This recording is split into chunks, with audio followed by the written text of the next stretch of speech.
विधानसभा सुल्तानगंज।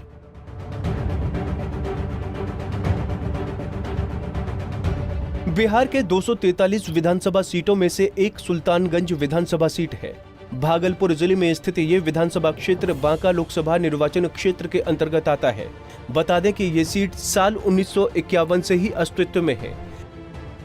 2008 से पहले तक ये भागलपुर लोकसभा का हिस्सा हुआ करता था, लेकिन 2008 में हुए परिसीमन के बाद ये क्षेत्र बांका लोकसभा के अंतर्गत आ गया है। साल 1951 में पहली बार इस सीट पर चुनाव हुए और 1967 तक कांग्रेस का ही कब्जा रहा। 1951 में कांग्रेस के राश बिहारी लाल, 1957 में सरस्वती देवी तो 1962 में देवी प्रसाद महतो चुनाव जीते थे। 1967 में इस सीट पर प्रजा सोशलिस्ट पार्टी के बीपी शर्मा विधायक चुने गए।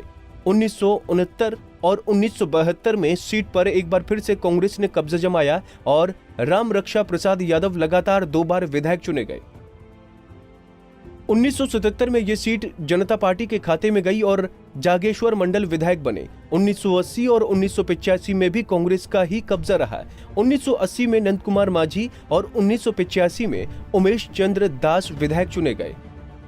1990 और 1995 में ये सीट जनता दल के पास रही और फणींद्र चौधरी लगातार 2 बार विधायक बने। साल 2000 में इस सीट पर समता पार्टी के गणेश पासवान विधायक चुने गए। 2005 में जनता दल यूनाइटेड के टिकट पर सुधांशु शेखर भास्कर विधायक बने, तो 2010 और 2015 में लगातार 2 बार सुबोध राय जनता दल यूनाइटेड के ही टिकट पर विधायक चुने गए। अब अगर आंकड़ों के हिसाब से बात करें तो साल 2015 के विधानसभा चुनाव में इस सीट पर जनता दल यूनाइटेड के सुबोध राय ने बीएलएसपी के हिमांशु पटेल को 14,033 वोटों से हराया और विधायक चुने गए। सुबोध राय को कुल 63,345 वोट मिले थे, जबकि दूसरे नंबर पर रहे हिमांशु पटेल को कुल 49,312 वोट मिले थे। तो वहीं तीसरे स्थान पर रहे निर्दलीय ललन कुमार को कुल 14,073 वोट मिले थे। वहीं 2010 में हुए विधानसभा चुनाव के परिणामों पर नजर डालें तो इस सीट पर जनता दल यूनाइटेड के सुबोध राय ने राष्ट्रीय जनता दल के रामावतार मंडल को 4,845 वोटों से हराया और विधायक चुने गए। सुबोध राय को कुल 34,652 वोट मिले थे, जबकि दूसरे नंबर पर रहे रामावतार मंडल को कुल 29,807 वोट मिले थे। तो वहीं तीसरे स्थान पर रहे एलटीएसडी के ओम दत्त चौधरी को कुल 9,020 वोट मिले। वहीं 2005 में हुए विधानसभा चुनाव के परिणामों पर नजर डालें तो इस सीट पर जनता दल यूनाइटेड के सुधांशु शेखर भास्कर ने राष्ट्रीय जनता दल के गणेश पासवान को 11,687 वोटों से हराया और विधायक चुने गए। सुधांशु शेखर भास्कर को कुल 48,063 वोट मिले थे, जबकि दूसरे नंबर पर रहे गणेश पासवान को कुल 36,376 वोट मिले थे।